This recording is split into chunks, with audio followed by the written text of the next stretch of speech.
Hello beautiful soul! Welcome back to my channel. This is Mei Chang Ame from Japan, Kabayan Aris. This reading is for you. Tingnan natin na iyong July 2026. Maraming salamat muna sa mga subscriber, new subscriber, cross-watcher, at sa mga bagong pasok dyan. Welcome na welcome kayo sa bahay ni Ate Ai May. Sa mga nag-hype ng aking video, sa mga nagpa-personal reading, marami pong salamat. Kung gusto mo ng personal reading at energy mo lang talaga, gusto mo makuha natin, ilalagay ko dyan sa video, sa screen, yung aking FB. Text nyo na lang ako sa messenger. Check yung maigi ha, para hindi rin kayo ma-scam. Kasi may nagagaya sa akin. General reading, energy reading, ano man ang iyong gender o edad. Aries. Okay. Let's begin. Okay, we have the kite. Okay, may mga vacation situation, pwedeng magbabakasyon ka, pwedeng you're thinking about vacation, or may mga pag-uusapan related sa bakasyon. Pwedeng nato sa point na yon. Mag-ingat ka na lang din kasi control your anger or you will be sorry. Kailangan maging kalma ka lang. Or pwede magkakaroon ka ng controlling this time when it comes to your emotion, or you need ha, kasi pwedeng hindi maging maganda lalo yung maging outcome nito. Kaya mag-ingat kayo when it comes to your decision, action, movement, salita, mga ganyan. Ingat kayo. No? And syempre we have the harp. May mga great happiness situation. Pwedeng may mga ikasisiya ka, may mga kasiyahan na magaganap o mangyayari. Yan. May mga, pag titignan ko dito, kasi ano siya parang, it's a harmony. Parang nado sa point, or maybe you're thinking about something ng harmony. Pwedeng nado sa point na yon. You want peace. Ganyan. O iba dito, go to the flow yan. Kasi we have the giver. Ganyan. Maari iba sa inyo, your involvement with the law, yung mga lawyer, law, justice, maari na doon sa point na yon. Kung titignan ko dito si Gavel, tsaka ito is may mga bahay ka na gusto mo mahustisyahan talaga. No, na gusto mo ma-actionan talaga. Na doon ka sa point na yon. Sa nakikita ko sa iba sa inyo. And we have to pay attention to your work. This July, mas more kang baka magiging busy ka, o kaya naman is may mga gusot na gusto mong aksyonan, o gusto mong ayusin, mga ganyan sa iba sa inyo. Kasi di sa messy, andun din yung point na may mga papers and documents ako nakikita. Hindi ko alam kung saan aspeto ng buhay mo yan. Siguro yung mga, either may mga kasi may messy dito, ibig sabihin, may mga hindi masusunod na mga rules, decision, promises, mga ganyan, kasi may messy. Kaya mag-ingat din kayo sa mga pagpirma-pirma nyo, di ba? O kaya yung mga pagkakamali na pwedeng maganap o mangyayari sa buhay nyo. Ingat kayo when it comes sa mga anyo talaga desisyon. Okay? Yun, sa iba sa inyo, July is you are more on focusing to your work, or you need to more focus o mag-pay attention ka sa mga dapat i-work it out na sitwasyon kasi messy yan. No? And may mountain road. You are on the road to success. Yung buhay mo kasi ganito. Okay, hindi okay, okay, hindi okay, ganyan. Pero, handito yung rurok ng tagumpay. Rurok talaga yun. Bigla lang siya pumasok sa isip ko. Huwag kang hihinto. Bigay mo lang yung best mo. Kasi, maaring yung pinagdadaanan mo o yung pagdadaanan mo is may kapalit na na maganda. Kasi eto, matuloy siya, di ba? There's a goal situation. There's a success situation. No, focus lang. Focus. Oh, di ba? Good fortune. Sabi ko sa iyo eh. Ibig sabihin, may hindi man manggagaling ito sa sa paligid mo or sa work mo, ibibigay ito ni universe sa iyo, okay? And baka makita kayo ng beetle, mga ganyan. Lucky yan. Lucky yan. Lalo na yung medyo color green na may golden color, mga ganon. Lucky yun. Yan, there's a good fortune happening to your life. Uy, congrats. Isahod mo na yung mga kamay mo nyo dyan. Diba? Success and good fortune. Nahihirapan ka man ngayon, pero tingnan mo, oh, may mga darating sa'yo na blessing at good fortune. Go, go, go. Alam mo yung ate ko, ang galing mag-manifest. Ang galing niyang mag-claim. Ang galing niya talaga. Ate ko, ewan ko yung ate ko, kasi minsan pagka binabasahan ko siya. Tapos sabi niya, I claim. Tapos nakakatotoo. Oh, ang galing mo mag-claim, ah. Ewan ko, hindi ko alam. Siguro may mga taong ganun. Hindi kasi ako sinasabi. Di ba, kasi nga, nagka-card ako, di ba? Yun, pagka, inaanohan ko siya, binubuklatan ko siya ng, ng card.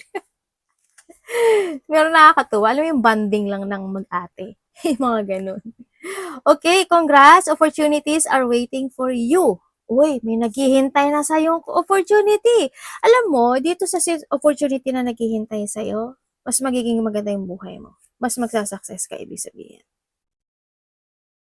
Ibig sabihin sa iba sa inyo is, siguro may mga susubukan kayo na bagay. Di ba? Kung medyo hard work o hardship yung pinagdadaanan mo, may naghihintay sa'yong bago o pintuan.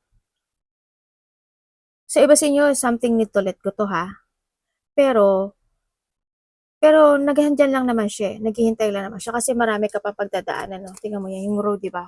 Pag ano siya, pasigsag. Pero may naghihintay sa'yo na luck. Or kung may mga dapat ka na i-force, so i-force mo na to. Kasi naghihintay to. Ay, dito natin ilagay ito. Naghihintay yung luck sa'yo. Yung fortune sa'yo. Congrats pa rin, no? Dealing or relationship with a woman with blonde, gray, or white hair. Pwedeng itong tao na ito is ikaw, di ba? Or pwedeng itong tao na to is yung nagbibigay sa'yo ng hardship, di ba? Or pwedeng yung tao na to is related sa work mo. Or pwedeng itong tao na to ang magbibigay sa'yo ng opportunity and good fortune to success sa iyo. Pwedeng natin sa point na yon. Kung sino man itong tao na to, or ikaw ang magbibigay nito sa kanya. Vice versa ha, Aris ha.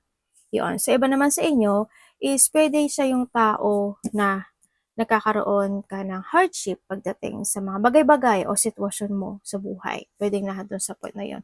Kung sino man siya, babae, pwedeng siya yung kukonect sa'yo who is in a distance, or pwede siya yung magkakaroon ng mga conflict situation, or mga maiinis ka, maiirita ka, magtatampo ka, magagalit ka, or siya ito sa iyo, kung sino man siya.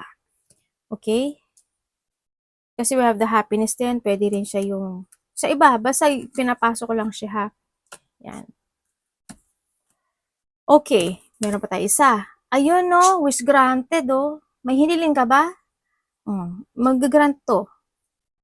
Kung may hiniling ka, ayan no, mag-grant siya. Pero may pagdadaanan ka oh. Pero nandito lang siya, naghihintay siya. Depende sa grab mo ha, depende sa pagsalo mo, or depende sa hakbang mo to ha. But still, there's a wish granted happen into your life. Congrats! Ang ganda ng card. Ganda ng card yan. Ibig sabihin, may mga magtatapos sa buhay, ano? Kasi may mga pagsasaayos kasi to, o kaya may mga dapat ayusin talaga. Sa iba dito is pagtatapos kasi andito na yung magandang situation.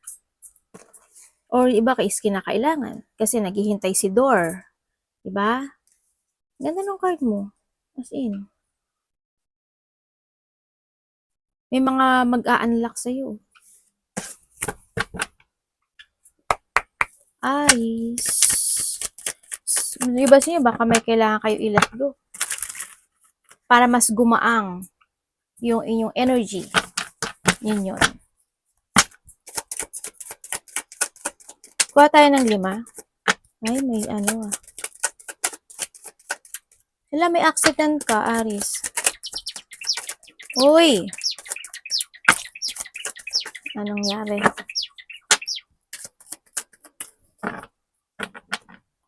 Sorry sa mga nawala ha.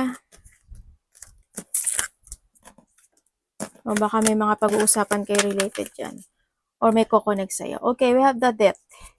The end of situation. May mga harm situation. Ako na nakita sa'yo. Yan. May mga endless situation. May RIP oh. Kung ano man yan, kasi you're in a pain situation, no? Pero may tutulong sa'yo oh. May taong makakatulong sa'yo, ibig sabihin. Or pwedeng may tao na hihingi sa'yo ng tulong sa iba. Vice versa. Yun. May mercy naman. Ibig sabihin, may miracle naman na magaganap sa iyo eh, no?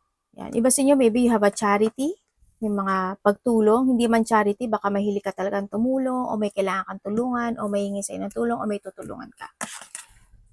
And sorry pa rin, kasi of the death and the loss. Maraming ibig sabihin, papaliwanag ko ha. Maraming ibig sabihin ng loss. Loss of trust, loss of hope, loss of someone, loss of pet, loss of money, loss of losing something valuable, mga ganyan, something lost, no? Or may mga lungkot, iyak, hignapis, hirap, kasi also we have the desk, sa iba sa inyo, sana walang nawala talagang buhay.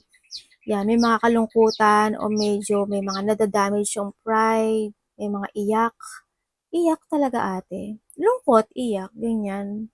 Mga emotional pain, mga pwede rin kasi na separation, di ba? Pwede when it comes separation, maraming ding ibig sabihin ng separation eh.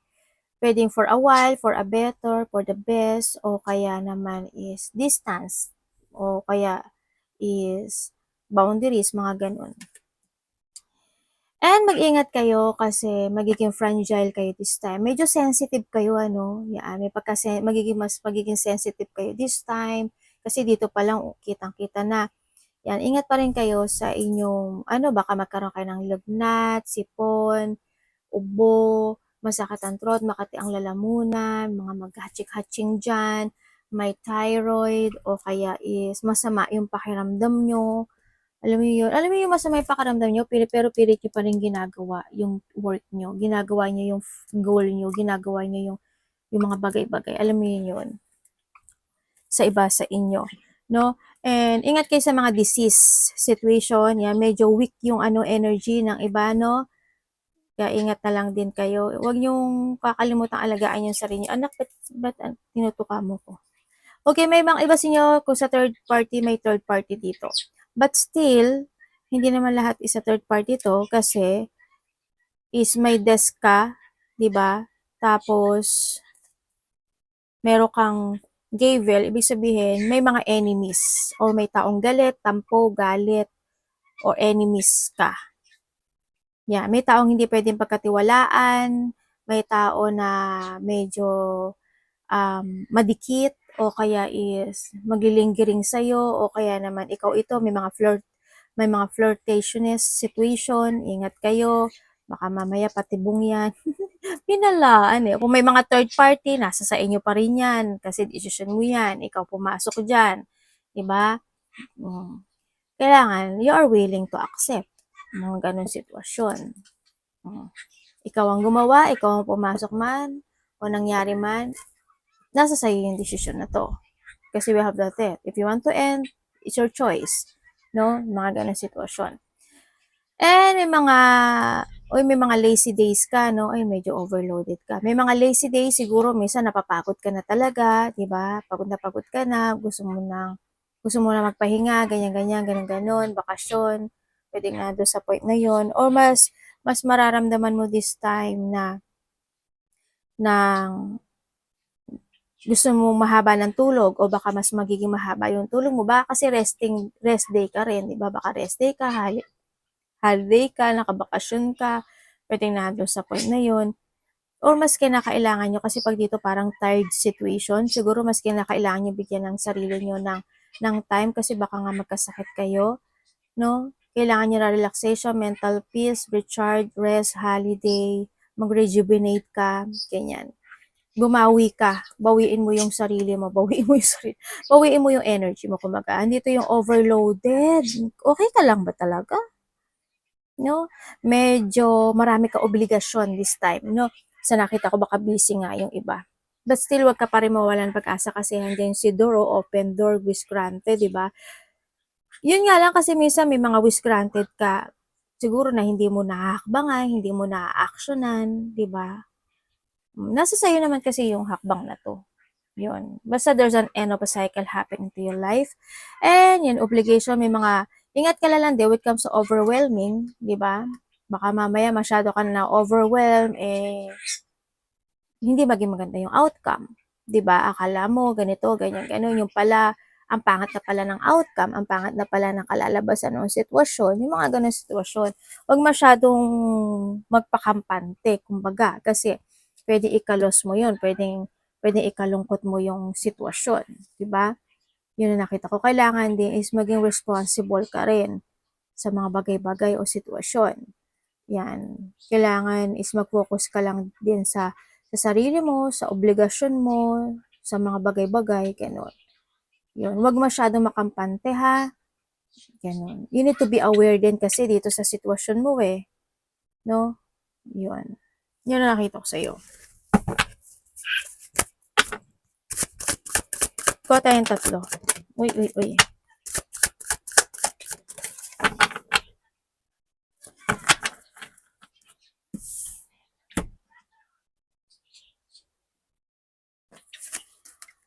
Meron kang 7, 8, 9, and 1. Aries, Taurus, Sagittarius, and Scorpio. Ano man siya? 39, 67, 37, 35, 13, and 79. Okay. Sa sitwasyon mo, ang nakikita ko sa'yo dito is andoon yung iyong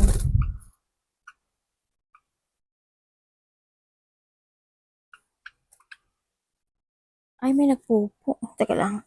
Kung titignan ko dito, nahandang yung determination mo sa mga bagay-bagay mo this time eh. Hindi ko alam kung may mga pinupukusan ka na this time, may mga pupukusan ka sa nakikita ko sa'yo dito. But still, handang yung determination mo sa mga sitwasyon na magaganap o gagawin mo this time sa nakita ko sa'yo dito. Yun. And then also, may mga application ba na ano, dapat kayong sagutan o kung may mga mag-a-apply kayo, gawin nyo na sa nakita ko sa iyo dito. It's your choice mo pa rin yan. Bigay ka lang ng effort. Yan. Or nandun yung point na magbibigay ka ng effort sa mga bagay mo sa sitwasyon this time. Sa nakita ko dito. Also, this the 9 kasi is also this sa balancing. Ano, kailangan balance and control ha. Kasi pwedeng ito mangyari sa inyo. 'Di ba? Ingat lang din sa nakita ko sa inyo. And then, syempre is may mga i-expertise kayo eh, na sitwasyon. Hindi ko alam kung saang aspeto ng buhay mo, sa trabaho mo ba yan, kung saang i-expertise mo. Sa iba dito is there's a harvesting time na magaganap o mangyayari. Or maybe you're thinking because of the hard work or effort na binibigay mo is worth it mo na ma-harvest yung bagay na worth it mo naman talaga. Worth it mo naman talaga. Maaring hindi sa part na meron ka ngayon, but still handito kasi si door, yung mga nag-a-unlock sa iyo. Pwedeng doon ibibigay ng universe yung the best harvest na hinihiling mo. Pwedeng nahandong sa point na yon. Okay?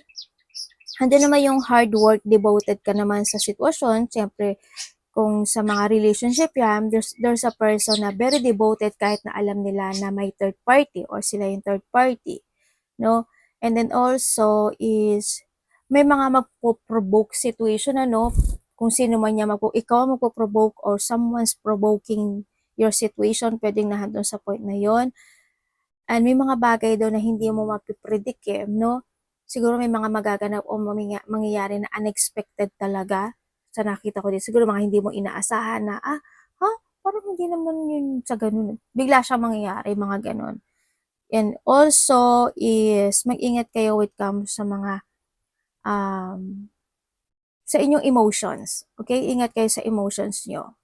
Kasi pwedeng mag-mess iyon. Basta be calm, ang nakikita ko sa'yo dito. And wag masyadong agresibo or umiwas ka sa mga tao agresibo. Ganyan. Ang nakikita ko sa iba sa inyo. Yan, maaring busy talaga yung iba or magiging either busy kayo with comes to your mind or may pagkakabisihan kayo or magiging busy kayo sa work because of the death of the Messi. Pwedeng na doon sa point na yon. Habaan nyo lang din yung pasensya nyo, hindi naman yung concentration mo. And then, mag-think ka lang, mag-trust ka lang sa iyong intuition. This time, yan. Alam mo, may mga, premonition situation. Hindi ko alam in what way. Siguro iba sa inyo may mga psychic ability or may mga premonition na kayo na ma-receive. Pwedeng sa, pwedeng sa panaginip, inahanap ko kung anong words eh. Pwedeng sa panaginip, basta may mga premonition situation or may mga, ano tawag dito? Mabivision kayo o kaya naman is mga sign na ibibigay sa iyo sa universe. Yan. May iba dito may sixth sense, ano? Nakakita kayo? Sa inyo parang may nakakita ng hindi nakakita ng iba. Nararamdaman nyo na hindi nararamdaman ng iba. may ganun kayo. Yun ang nakikita ko. Syempre, plan for your future ha. Yun, ang sinasabi ito. May mga ESP yung iba, no? So, iba sa inyo, ancestor, ano to, parang mana, parang may mana. Pwedeng minana mo yon sa ninuno mo, mga ganong sitwasyon. I-develop niyo siya, o kaya kung more developing na kayo, it's good, no? Yun ang nakita ko sa iba sa inyo.